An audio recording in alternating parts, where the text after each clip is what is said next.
Hey everybody, welcome back. We are now on the day 3 of growing the National Geographic. First, the 4M kit, and as you can see here, we'll start going in. Sorry if there's an echo, we're in a sunroom. Pink is getting there. Green as well. I'm trying to be careful not to bump the table. I know I probably have at least once. Checking on these. This one here is the 4M in the middle. Everybody else is National Geographic. Purple, we can't really tell what's going on in there because it's dark, but if we look close enough, it looks like maybe a little bit. So hopefully.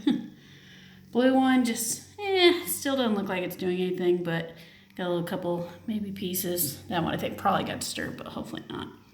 Purple one's the same, just kind of really sitting there, but maybe see something, but definitely some of these are getting there. But remember, it can still take up to about a week or two before really getting anything.